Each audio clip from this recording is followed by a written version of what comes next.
Hello, welcome to the Fantastic Fiction at KGB reading series. Fantastic Fiction is a monthly speculative fiction reading series held on the third Wednesday of every month, hosted by Ellen Datlow and me, Matthew Kressel.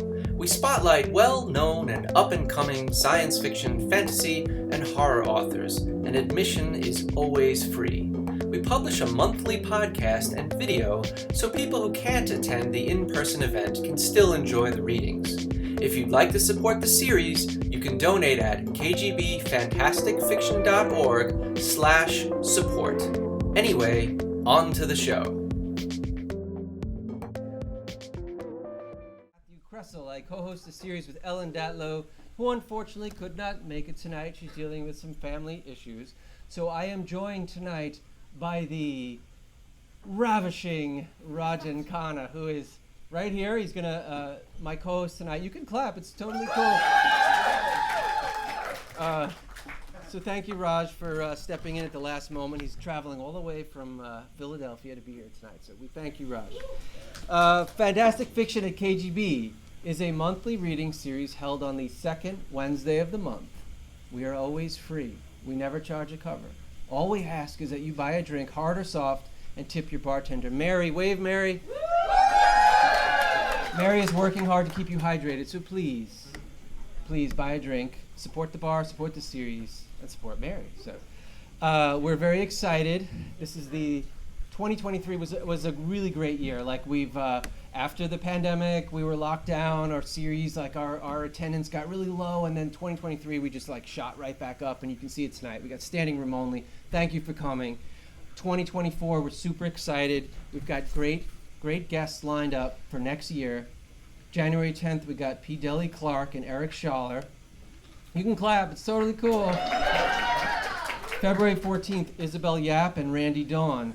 March 13th, Christopher Rowe and Moses Osei Utomi.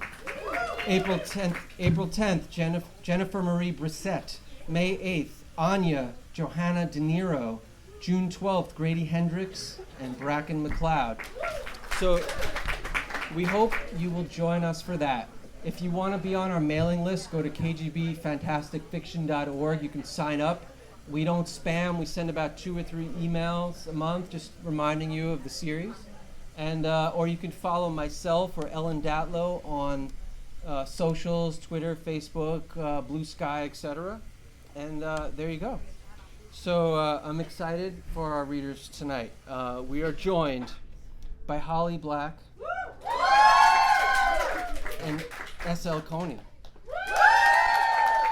I'm told there are some books for sale. Is that true? That's true. Okay. Do we have one that I can show everyone? Yeah. Sure. Okay. So we have Wild Spaces by S.L. Coney. So after Shaw reads, you can come up and buy a copy and get it signed. So please do that. So S.L. Coney is going to be our first reader this evening. S.L. Coney is the author of Wild Spaces, an Esquire Best Horror 2023 pick, and named as an author to watch by Publishers Weekly. Their short stories have appeared in St. Louis Noir and Gamut Magazine, and their story, Abandoned Places, was picked for 2017's Best American Mystery Stories. They still hold seashells to their ears to hear the ocean speak to them, and are still deeply disappointed that their fins never grew in. Here's S.L. Coney.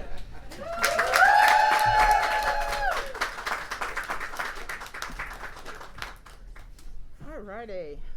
Okay. So what you need to know to begin with is that we have a young boy who lives in the coastal Carolina area, and he lives a little bit of an idyllic life, and a dog has just shown up at his house, and they have taken him in. Okay. When the boy's grandfather rolls down the gravel drive in the station wagon, its wooden side panels rattling, he brings something with him. It's in his mother's odd closed-mouth smile and his father's confused glances. It's in the shaking under his fingers when Teach growls at the man who climbs out of the car.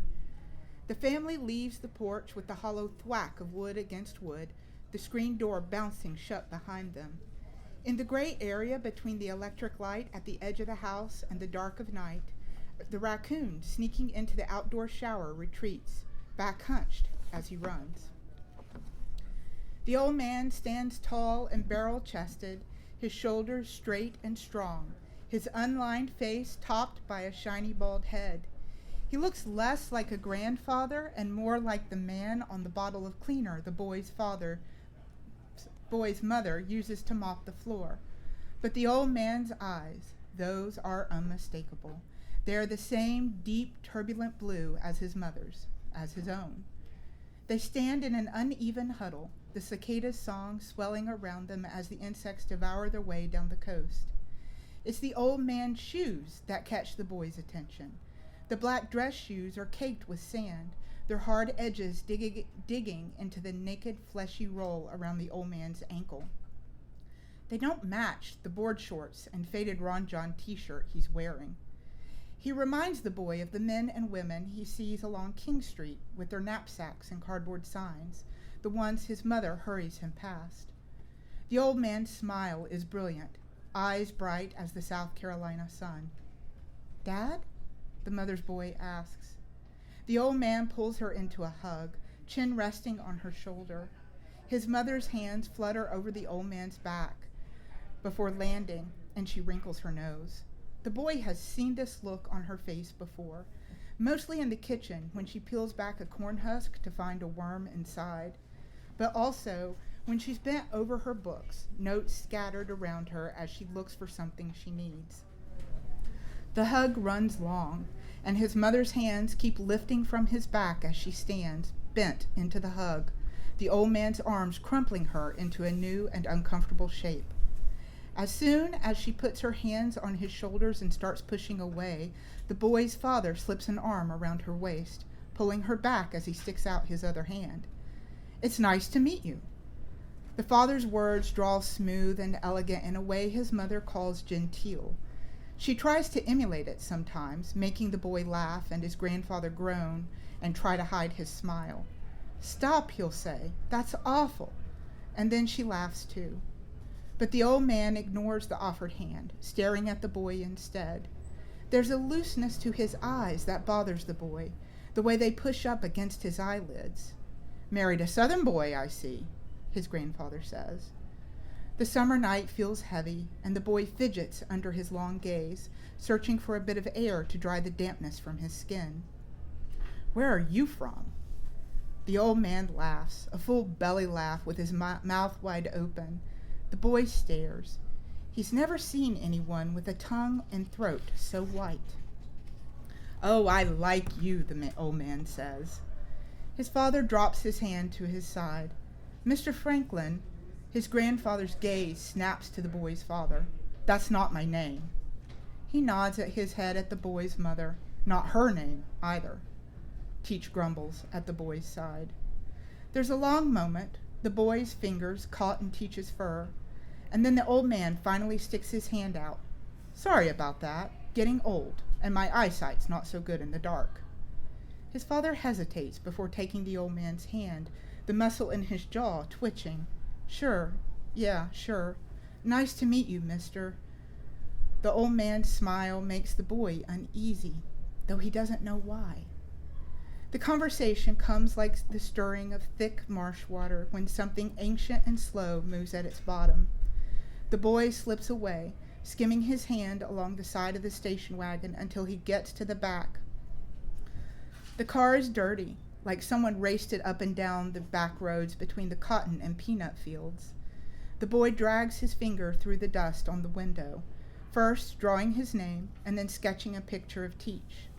The light shines through the window into the back, and the boy catches sight of a surfboard fin, the board stretching across the top of the back seat. Pressing his nose to the glass, hands cupped around his eyes, he peers inside, looking for a suitcase or maybe a duffel like his father carries on field trips. But there's no luggage, just the surfboard and a short wetsuit. There's a large, irregular lump beneath the neoprene, the board's Velcro strap stuck to a patch of carpet. He continues around the car, brushing the edge of darkness as he tries to get a better angle, but from there he can only see a baby's car seat. The front of the car is littered with fast food bags, the passenger seat full of those little salt packets they give you through the drive-thru. He takes Teach's collar, pulling gently as he starts back toward his parents, but draws up short as the old man steps in front of him. "Hey there, give your grandfather a hug." The boy has the same nose wrinkle as his mother, though it has less to do with worms and more to do with hugging. When the old man's too soft arm brushes along his cheek, he smells low tide and fresh bait. He takes the boy's chin, turning his face one way and then another, before using his thumb to lift the boy's eyelid, making his eyes water. And the boy steps back, turning his head away. His mother grabs his shoulders, pulling him back against her. He tries to squirm away, but she grips tight, pinching. "Where have you been, Dad?" His grandfather pats his tummy, scratching through the t-shirt. "Been serving as ship's cook, but that's a story for later. Invite me in for a cup of coffee." And just like that, his grandfather pushes his way into their lives. Jumping ahead a little bit now, they're getting ready to go on a field trip. Early one Friday morning, they load up the car with his father's tools, a shovel, trowel, a couple of buckets, and a sluice pan. There's a cooler packed with bottles of water, cans of A&W root beer, sandwiches, and pretzels with peanut butter. The boy sits in the back with his grandfather while his mother and father sit in front, his mother's hair tied back into a ponytail, her shoulders and arms still pale from the winter. They make a quick stop at the Mace Brown Museum of Natural History, where his father left his collection permit. And then they head up, out of the lowlands, to Horry County, to the Waccamaw River. There are rules when it comes to field trips. Rule 1, the boy must always listen to his mother and father. Rule 2, his father always does the laundry after a field trip. And Rule 3, his mother always chooses the music. It's a 3-hour drive up the 701 to the Waccamaw National Wildlife Refuge. Their trip fueled by James Brown, Paul Simon, and Cat Stevens. The trailer and skiff rattling where it trails behind them like a gator's tail. His father is all easy grins, elbow hanging out the window. The boy reckons his father likes teaching all right, but it's the field trips he really loves, getting out in the silt and mud, combing through the shale and sand. The boy buries treasure. His father digs it up. His grandfather sits still beside him, an old straw hat on his bald head. He doesn't say much, and when the boy tries talking to him, he answers in monosyllabic replies and curt grunts.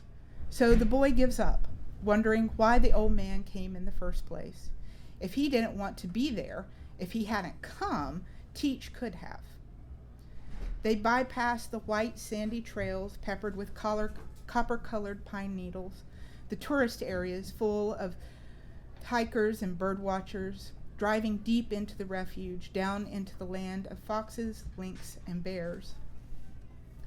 The boat ramp is little more than a worn-down muddy spit. His father turns the car carefully, backing the trailer to the water's edge, lining it up so all his mother has to do is slowly back it into the water. His mother eyes the area when she gets out of the car, lips pinched. The waterway is narrow and swampy, hardwood trees crowding around the bank and growing up out of the water, ancient sentinels that say do not pass. The water is still and dark, the buzz of mosquitoes almost loud enough to hear. She grimaces and shakes her head. "I think we're going to stay in the car." His father finishes up with the trailer and dusts his hands against his pants. "You sure? It'll be a couple of hours at least, maybe more. That's a long time to sit in a hot car." She nods. "I'll keep the air horn close by." The boy hangs out the window. "Mom!" She climbs into the driver's seat. "Son!" The boy grunts and flops back into the seat, arms crossed over his chest. He hates it when this happens. When they get where they're going and his mother decides that she doesn't like the looks of something, so they have to stay behind while his father goes on an adventure. She starts backing the car up, his father standing out of the way, directing her. His grandfather twists, looking out the back window. "You should let me do that." "I've got it, Dad." "You're turning too far left." She puts on the brakes and just sits there until his father calls from outside. Everything okay? The boy climbs forward so he's halfway hanging over the front seat, trying to get a look at his mother. Sit back. She starts backing toward the water again, inching the boat in. His grandfather sighs. Since when are you afraid to get into a boat? I'm not afraid of getting into a boat, she says. The boy scoots forward, fingers digging into the back of the front seat. I could help Dad, though. She arches a brow. You could get bitten by a cottonmouth. If you'd let Teach come, he could have bitten the cottonmouth. There once was an... Ooh, Mom, no. What? You like that story? The moment the car comes to a standstill, the grandfather opens the door and gets out. We'll all go. There are rules for field trips, and the most important is that when it comes to what the boy can and can't do, his mother has the final say. For a moment, the boy and his mother sit looking at each other, and then the boy jumps out of the car and runs to the boat. His father hands him a bucket, his tools tucked inside. Thought you were staying here. No, sir. Grandfather said we'd all go. His father frowns and turns back to the car, but his mother is still in the driver's seat, his grandfather bent, looking in the window. Hold on to those, his father says. Don't go near the bank. The boy watches his father head toward the car and then turns to look at the water.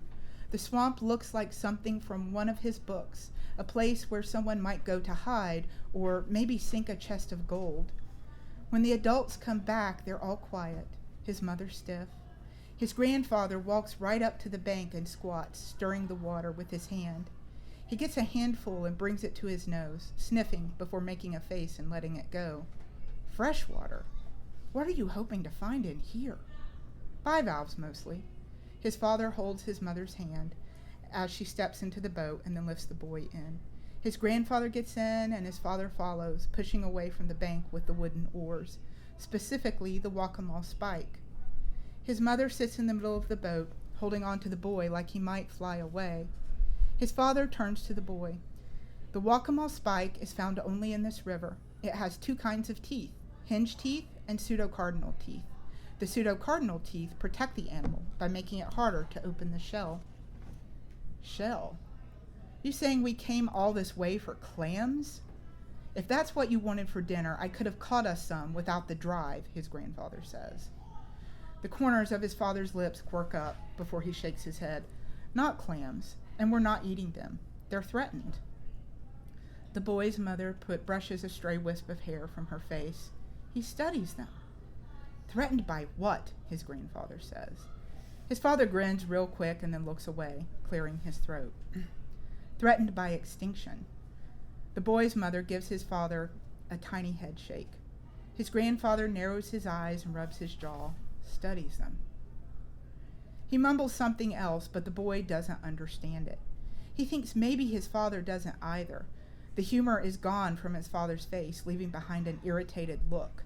He's only seen from him a few times before, usually when he's talking about work stuff. Politics, he calls it. His father takes a deep breath and gives the boy a tight smile. No motor here. We have to row our way in. You ready? Yes, sir. It's slow progress, but the deeper they get into the trees, the more magical the place seems. The water is so dark they can't see beneath it, just the scum and algae his father stirs around as they roll their way in. It smells awful, like rotten eggs and decay. It seems inhospitable, but like death in the summertime, life is everywhere. The animals are the boy's favorite thing. They see herons and egrets, turtles sunning themselves on logs, and deer bounding along the drier land. His father keeps up a running commentary, the boy full of questions. His father smiles and answers what he can, telling him they'll look up the rest when they get home. Whether it's his father's kind smiles or his warm, easy drawl, his mother eventually relaxes a little, but his grandfather doesn't. He sits stiff at the front of the boat, his gaze fixing to every moment, every swish of water, and every beat of a bird's wing. They make stops along the way, his father hopping out to examine this log or that log, inspecting anything that a mollusk might attach itself to. They may be there specifically for bivalves, but his father is curious and reckless, his mother says. She hates this part, tensing up every time he gets out of the boat. The boy watches everything he does, the way he combs through the silt and debris, going from shallows back to the bank. At one point, his father stops, standing straight, and then climbs higher up the bank, white bucket in hand. "Throw me the rope." The boy scrambles to do as he's asked, and the father anchors the boat to a tree so that they won't float off. "Hang tight. I need to check this out." The boy starts to climb out of the boat. "I want to go." His mother grabs his arm and pulls him back down. "Absolutely not." The boy watches his father until he disappears and then turns back to his mother. "Why won't you ever let me go with him?" She gives him this pinched-lipped look and then turns away. "Because it's dangerous." "You always say that. It's always dangerous," she says. The boy huffs. "When will it not be dangerous?" "When you're old enough." "I'm old enough." She digs around in the cooler until she finds a bottle of water and cracks it open, drinking from it. "Fine, when will I be old enough?" She turns, looking toward the land where his father disappeared. What's the rule of field trips? "It's not fair." She keeps her back to him. "Life isn't fair." His grandfather chuckles and puts his arm across the boy's shoulders. "No use arguing, son. That's just a mother's way. They'll hold on as long as they can. Besides, the most interesting stuff is here." He turns the boy so he's looking deeper into the swamp. "Look over there." "What's that?" At first, the boy doesn't see anything, just black water and logs. But then the water moves. A yellow eye blinks. "Gator!" The old man chuckles. "Yeah, gator. See how most of him stays under the water? Just his eyes and snout sticking up? That's an excellent bit of camouflage. The ability to hide in plain sight is incredibly useful. In the ocean, many animals can camouflage themselves." He twists, digging into the cooler for water. "That's kind of a small gator. Think you could take him?" The boy grins. "Sure. Go get him." The mother grabs the back of his shirt like the boy might actually jump in. "Dad." His grandfather finishes off the bottle of water and sticks it back into the cooler, grabbing another. "What?" "Don't put ideas in his head. He doesn't need you goading him on." His grandfather eyes her up and down. "Just teasing the boy." She glares at him. "Like you teased Ian?" The boy looks between them. "Who's Ian?"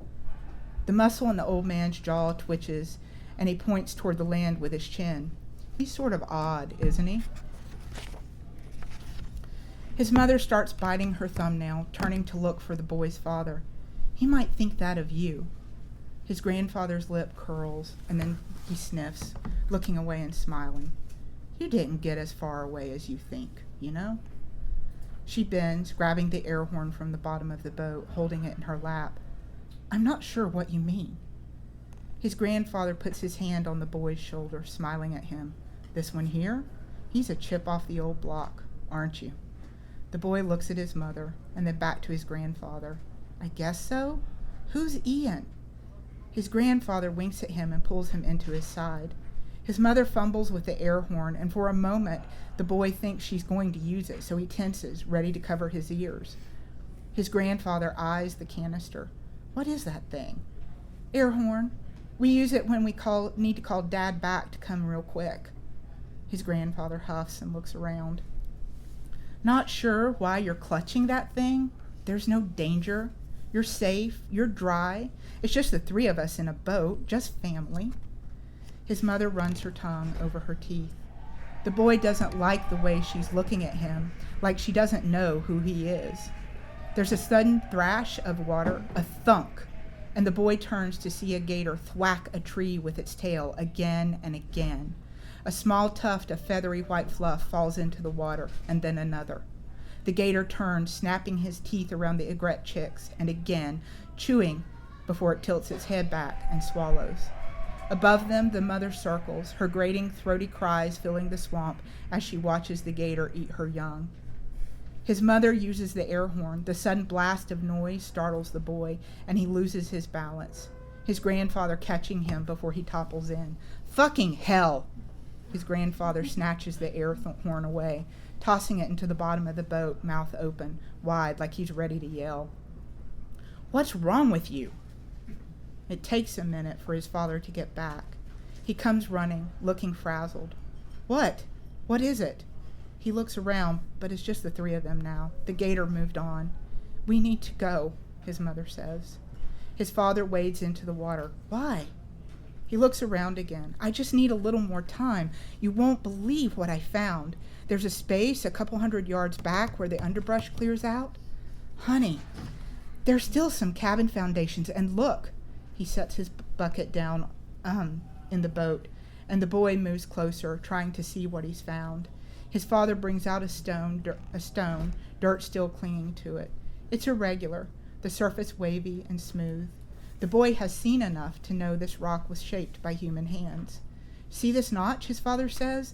This is where the handle attached. This part, this is the cutting edge. And there's more, look here. He pulls out something that resembles his own pipe, but thinner and clay-colored. I don't think anyone has been here. They were probably slaves hiding out here. This could be a huge find. His mother won't look at the boy. I'm sorry. I have to go. We have to go now. His grandfather scowls. There's no need. Now! His father looks back toward the encampment and then turns, looking at the boy and the grandfather. The boy shrugs. His father is unhappy about it, but he loads his finds into the boat, unties it, and gets everyone back to the car. They make a quick stop so his father can use the phone, and then they get back on the 701. Their trip home is quiet, the radio off.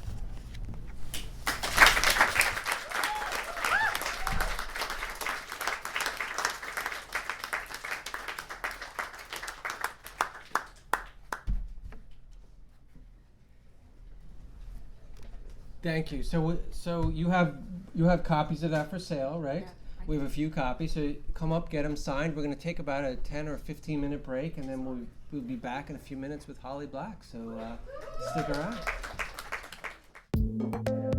You have been listening to the Fantastic Fiction at KGB reading series. Check out our website at kgbfantasticfiction.org and click on support if you'd like to help keep the series going.